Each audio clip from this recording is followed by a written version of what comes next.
Eh bien bonjour, je suis Frédéric Boran et je vais vous parler aujourd'hui d'un type très particulier, à savoir les collections. On va voir dans cette vidéo qu'il y a un premier type de collection qui se nomme les listes, et dans une vidéo suivante, on verra les listes. Alors les listes, c'est quoi? Ça fonctionne un peu comme les tableaux, à savoir que c'est typé, c'est-à-dire que dans une collection de type liste, vous ne pouvez stocker que des éléments d'un certain type. Par contre, contrairement au tableau, vous n'avez pas besoin de dimensionner votre tableau. Donc votre collection n'est pas dimensionnée. Ça, c'est extrêmement intéressant. Et il y a un certain nombre de fonctionnalités qui sont offertes, qu'on verra également dans une vidéo prochaine. Donc l'idée, très simplement, c'est que on va remplir une liste. Donc on va d'abord la déclarer. Alors la déclaration, elle se fait avec le mot-clé liste,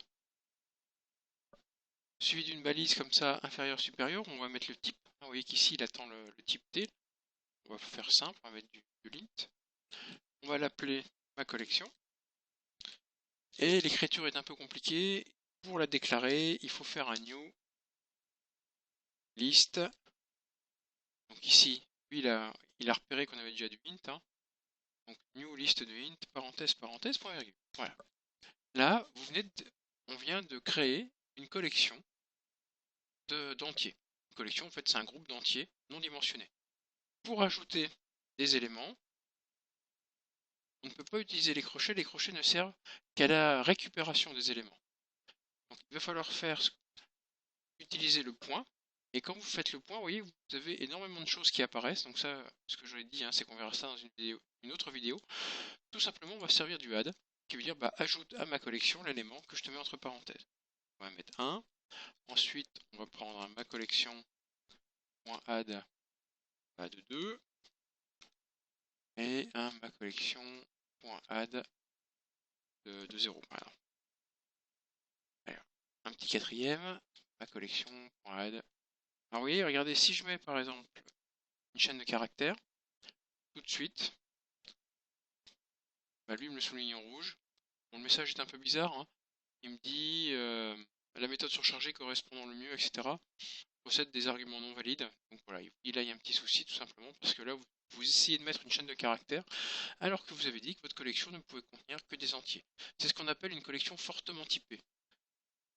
Donc ici, je sais pas, on va mettre 12 hein, par exemple. Voilà. Donc maintenant, on va parcourir la collection. Donc pareil, dans la vidéo suivante, dans une autre vidéo, on verra comment on peut parcourir les collections. Le plus simple, c'est d'utiliser pour l'instant un parcours exactement comme les tableaux, avec un for int i égale 0. Le problème de la collection, puisque je vous ai dit, on ne pouvait pas le dimensionner, c'est jusqu'où on va. C'est très simple. Il y a dans les fonctionnalités liées à la collection quelque chose d'hyper intéressant, à savoir le count. D'accord? Ça là. Et le count, hein, regardez, obtient le nombre d'éléments réellement contenus. Donc je vous rappelle qu'on commence à 0, donc il faut faire un i strictement inférieur à la collection.count. Et à chaque itération, on fait un i++, c'est-à-dire qu'on avance de 1. Là, je ne vais pas utiliser de composants spécifiques, je vais faire juste un message box très très basique, où je vais utiliser ma collection. Point. Vous voyez que la notion d'item n'existe pas, tout simplement parce qu'il faut travailler avec les crochets, comme on le fait avec les tableaux. Donc vous voyez, là il vous dit int index, donc il attend l'index que vous voulez de la collection. Donc ici, on l'appelle i.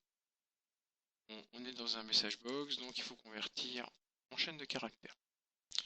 Voilà, vous voyez, j'ai fait quelque chose de très simple, hein, très basique, mais ici on a déjà pas mal de choses. Comment remplir la collection avec des adds, et comment parcourir la collection de façon très très basique, très simpliste, très classique, avec un for i égale 0